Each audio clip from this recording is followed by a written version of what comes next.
8:37 exactly, news and views right here at Salam Media. Okay, Nasreen, we're getting feedback. Can you just fix that for us, please? Online, we have Nazier Paulsen, Member of Parliament and member of EFF Central Command team. Um, we're here to talk about something pretty important, but let's get our producer to sort out the sound system. So, Nazeed, please just stand by. We're going to talk to you in a minute or two.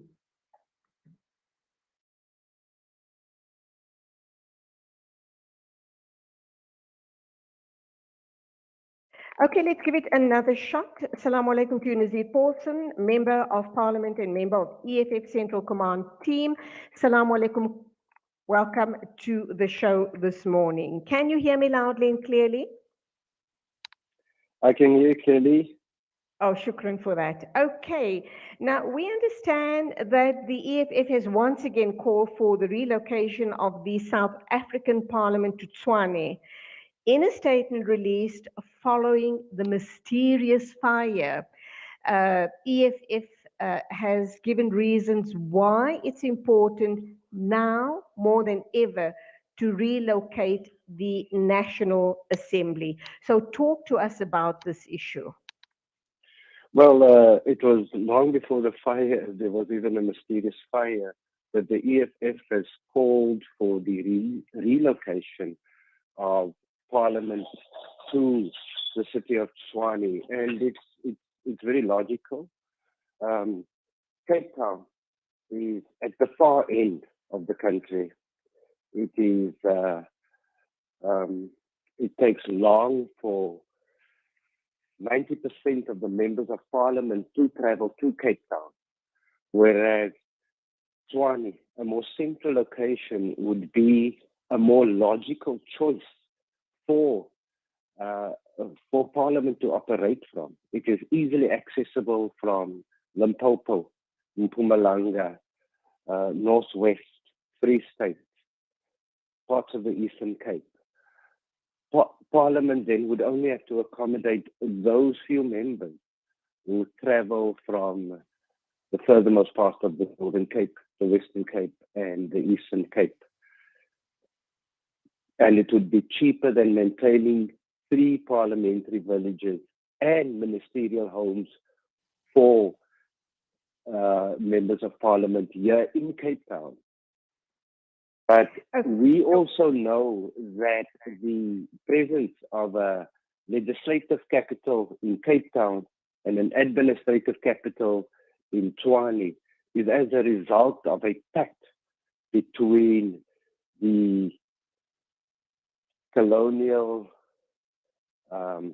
British and Afrikaner settlers when they formed the Union of South Africa, between the Cape Colony, the Transvaal Republic, Orange Free State Republic, and Natal Colony.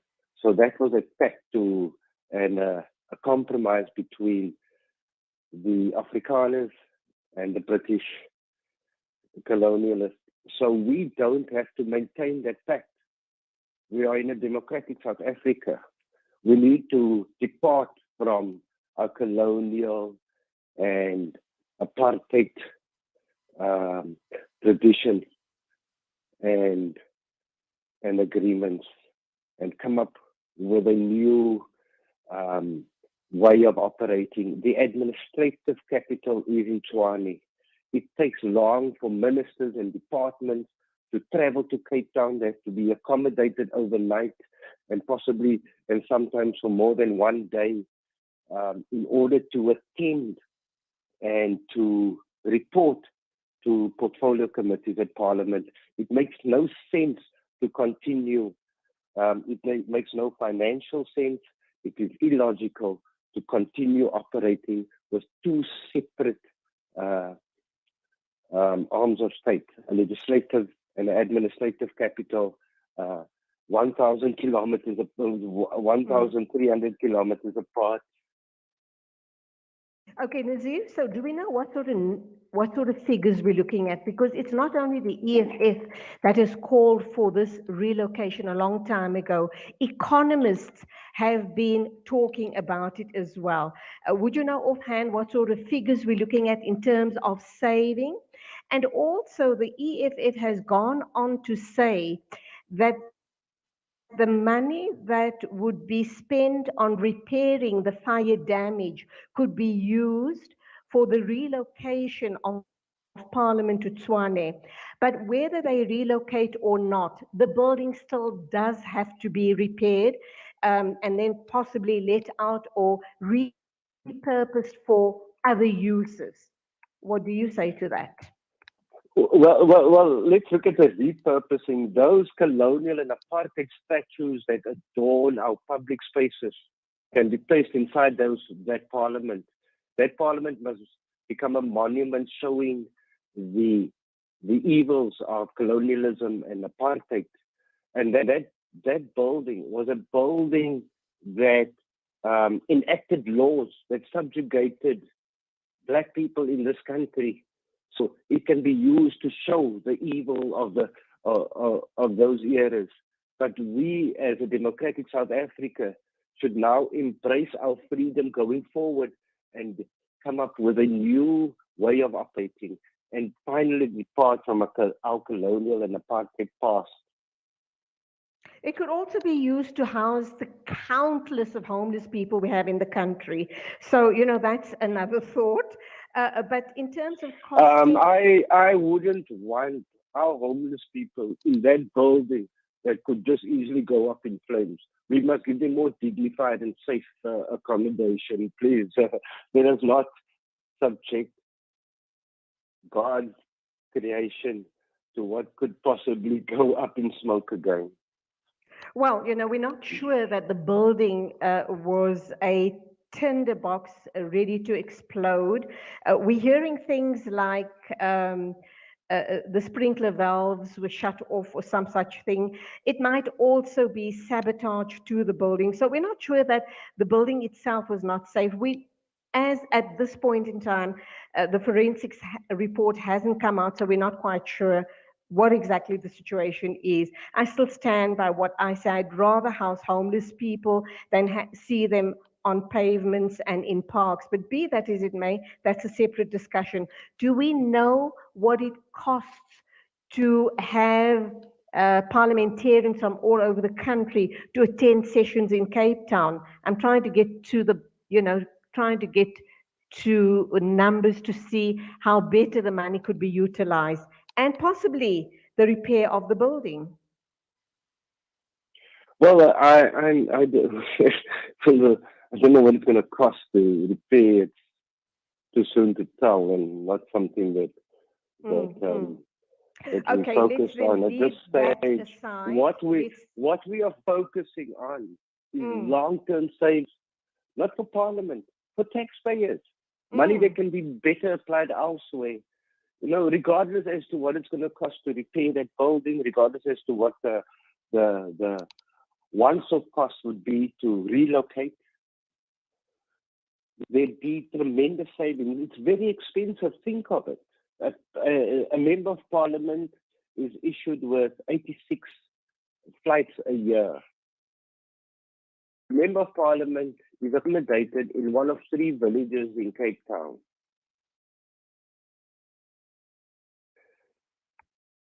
Are you there? Officials have to fly in from Pretoria to come and report to Parliament. We have to accommodate them. We have to pay for the flights. And sometimes that entourage is so huge. It's a massive cost to the taxpayer, and a cost and money that can be applied elsewhere.